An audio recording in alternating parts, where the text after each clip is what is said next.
Welcome to New Filmmakers Los Angeles in partnership with Movie Maker magazine. I'm Carolyn McDonald, and I'm here with Sebastian Nazario-Colon to talk about his film, Iyalu. Let's take a look at a clip.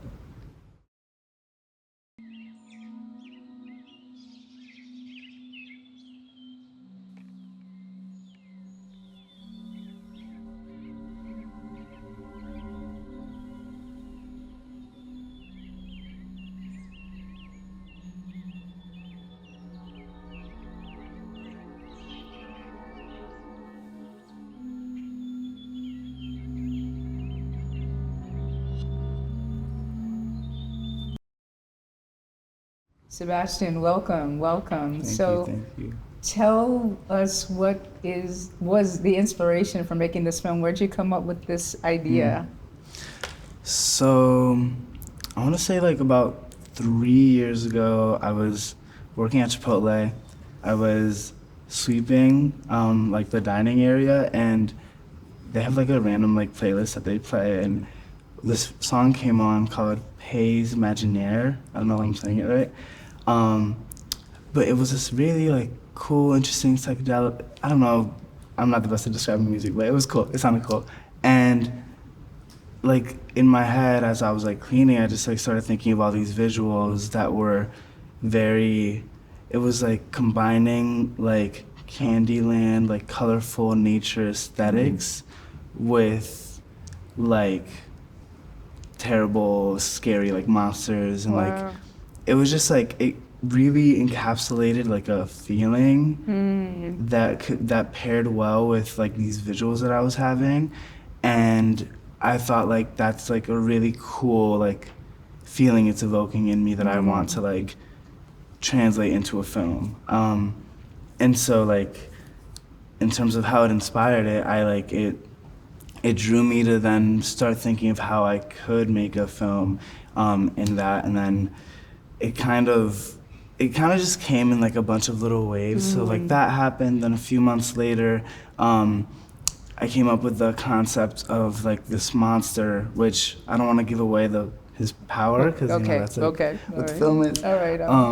But I had this idea for this monster that had this scary power that would harm people in a very emotional way. It would like show them something that they don't want to see, Right. but it was uncontrollable. Right. And so like I fleshed out the idea of this monster, gave him like a backstory, like, but I like had this idea and this concept, but I didn't really know like what to do with it. Right. And I had this feeling, and then I had this monster that I wanted to like have in a film, but I couldn't figure out like what the story was, like just because you have the concept, you know. Okay.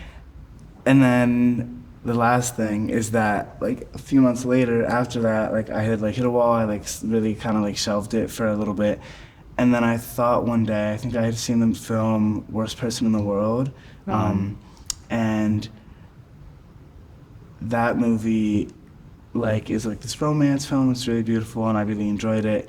And I think like it was the day after I was thinking back to my project and this monster that I had come up with, and I thought, oh well, I can't figure out like a scary story to put him in, but what if I just put him as like the protagonist of like a romance in like a rom-com setting? Like what would that look like? And so then I think all those things combined inspired what is now. Yeah. Right. And that was about, you kind of answered the question I was about to ask, is like to put all those things together in a blender, and how do you come up with, trying not to spoil it, like you said, I'm trying to figure out what question to ask because I don't want to spoil the plot for people that haven't seen it. Yeah. But so this particular character, how did you go about developing the traits for this character? Because you used the term monster, and I don't know that I see that as a viewer, so talk about...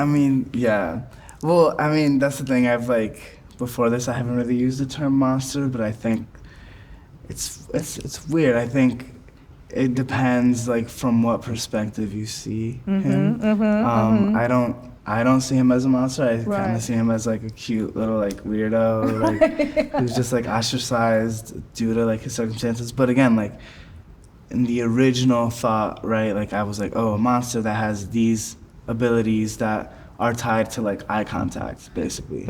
And so like something gets triggered when there's eye contact, and so then I think just that helped the character development, because then I thought like, okay, then like how does that affect his relationship to like his eyes? Like what was that like growing up? Like if you were born with something like this, like what might happen? Like, and how might your parents react and treat you, and where would you end up, you know? And I think those were all things that led to like the character's development. Yeah, no, and I could see that, everything that you just said. So were you trying to represent with this character any kind of archetypes or themes in drawing the character itself, you know, and personally or culturally? Yeah, well, I think, so like the short like synopsis or like log line of the film is like, Yalu is a recluse with uncontrollable powers who when they suddenly meet a friend, they have to confront whether they should cut it off and like prevent getting close to them for their own sake, for the other person's sake, or if they should like allow like love into their life. And so I think, and I say that to say like, to answer your question, what was it again? It was about how the character that you created representing any archetypes or themes. Yeah, and so for me, like what this character represented was someone who had a very fraught relationship with like themselves and their body in a lot of ways. Like it is like a more like mystical way, and like not everyone has this. But what it came down to was like an insecurity and this like ideology that they are someone undesirable, or that they're not wanted, they're not normal, right? And so like I think that being like the core of it, I think it has a lot of like meanings outside of that. I think a lot of like people of color might relate to like that feeling of like them being in an environment where they're not like the norm, right? Or like queer people, like anyone, and then like even just like anyone, like everyone has insecurity. Yeah, exactly. And so like I think that was like the main thing that I wanted to hit on, and like I think that there was themes of like overcoming insecurity, self-love, and ultimately like community, because I think my message that I wanted to communicate with this film was like, you don't have to like force yourself to be alone. Like you can, like we need other people, you know? And I think that was like what I wanted to get at. Right. One of the things I really appreciated about it, you know, now that we're talking and I'm thinking more about it, it's that community element, because again, without spoiling it, the attempts they made, I mean, it was a very intentional thing they did to create community, to learn. So I thought that gave a real empathy to the character. You know, it wasn't just like you said, didn't want to hide away from or think that I'm the greatest thing. And, you know, it was just really a wonderful, humane attempt to create community behind this thing. And, you know, even though maybe feeling different appear to others, there was certain, tell me if I'm spot on about this, it's like, it felt that this character cared about themselves, but really wanted others to know them and didn't understand how to communicate that. Would I be right? Yeah, exactly. Okay. Yeah, I think part of that is that he has, I'm trying to like figure out how to say it without like giving too much. Right. But maybe I shouldn't be that way. Like, I don't know. I never know how much I should say. But yeah, wait, what was I just saying? You were saying that, so I think like this character, because he's been alone for so long, he doesn't know how to like really socialize or like connect with people, but like, I mean, he's reading about it, he's like trying his best, and I think like there's like an innocence and like the like the instinct of like wanting to like reach out, but not really knowing exactly how to express himself. Exactly. Like as like, you know. Right, sure, and learning how, you know, Exactly. taking the time to learn Exactly. how to do that. I thought that was really poignant and beautiful. Thank you. I did appreciate that. So tell us about the physical production. What was this location and where'd you shoot? So we shot this in Rochester, New York. This was actually my thesis film for my senior year at RIT. And yeah, so we found, so the way that we got the location for the home, like his home, like is set in the woods, that I thought it would be so much easier to just find like a spot in the woods where we could just set up shop. But like, you know, you got to think about electricity and like getting all that equipment out there. Like it can't be just a spot in the middle of the woods, because like you have to get there, and then like, especially if we're gonna end up doing a shoot at night, like how are we gonna go about that in a way that's safe and is not like just really inconvenient for everyone. Right. And so this this location was found by my production designer, Sofia Scarvella, very talented. They're Rochester native, and their dad knew a guy with like a house that was like surrounded by woods, and we like went scouting there, and we just found like a great spot like right at the edge of their like yard. Like they have like a couple of trails into like the woods, and then it becomes like completely woods. And so we like found a really good spot there where we like were able to set up shop, and honestly like I'm really happy with like how that location got set up and like how that looked, because it was like really similar to how we had it like in the storyboard. Oh, and great. like, so came out well. Great, we love when those magic moments happen, really. Yeah. Love that. So how did making this film, how did it change you? Any takeaways for yourself? What are the biggest lessons you learned about yourself as well as filmmaking?